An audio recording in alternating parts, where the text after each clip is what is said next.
Cette histoire, j'ai mis la transcription à l'écran et j'ai également mis le vocabulaire difficile en orange. Et pour ne pas rater les prochaines histoires, n'oubliez pas de vous abonner à ma chaîne et d'activer les notifications. Maintenant, si vous êtes prêts, on commence tout de suite. Casse-Noisette et le roi des souris. C'était le soir de Noël. Dans la maison de Franz et Marie, on s'affairait pour préparer la fête. Un grand feu pétillait dans la cheminée. Les murs et les plafonds étaient décorés de belles guirlandes. Il y en avait de toutes les couleurs, des rouges, des jaunes, des bleus. Un immense sapin, plein de boules de verre et de bougies scintillantes, trônait au milieu du salon.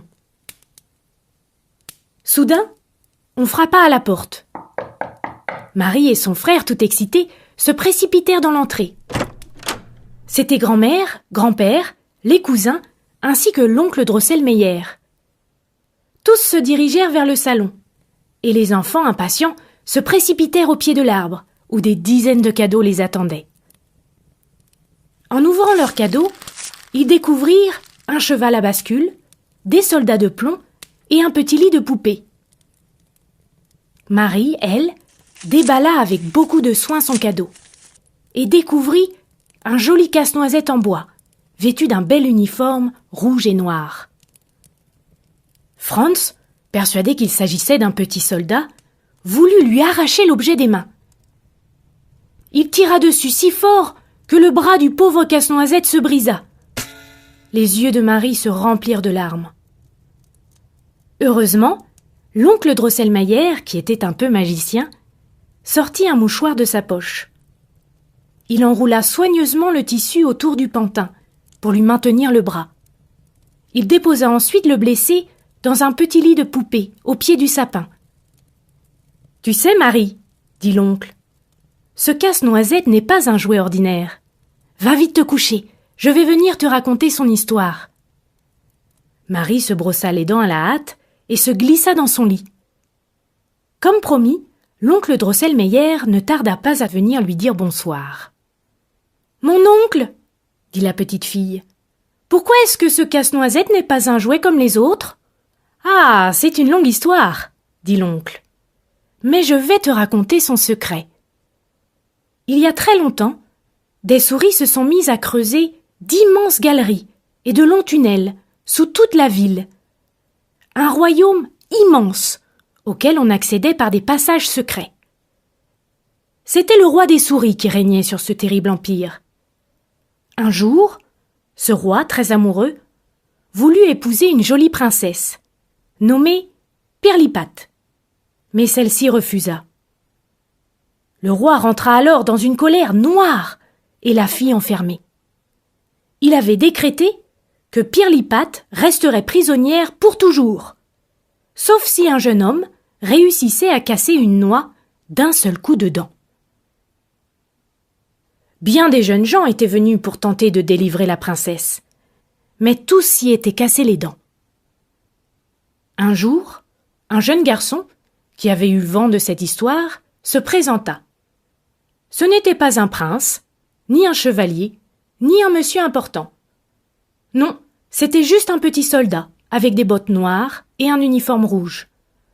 On lui apporta la fameuse noix, et d'un coup de dent, d'un seul coup de mâchoire, il la brisa. Le roi des souris fut bien obligé de tenir sa promesse et de délivrer la princesse. Mais il était tellement furieux contre le jeune soldat qu'il le transforma en casse-noisette en bois. Voilà la triste histoire de ce casse-noisette. « Et c'est ce casse-noisette-là que j'ai reçu ?» demanda Marie en écarquillant les yeux. « Oui, » dit son oncle, « et personne ne sait comment le délivrer du mauvais sort. »« Allez, maintenant endors-toi, il est tard. » L'oncle Drosselmeyer embrassa Marie sur le front et sortit de la chambre. Marie n'arrivait pas à trouver le sommeil. Aussi décida-t-elle d'aller chercher son casse-noisette. Elle descendait l'escalier lorsqu'elle entendit des bruits bizarres. À sa grande surprise, elle vit son casse-noisette encerclé d'une armée de souris. Le petit bonhomme appela à l'aide les soldats de plomb et tous les autres jouets au pied du sapin.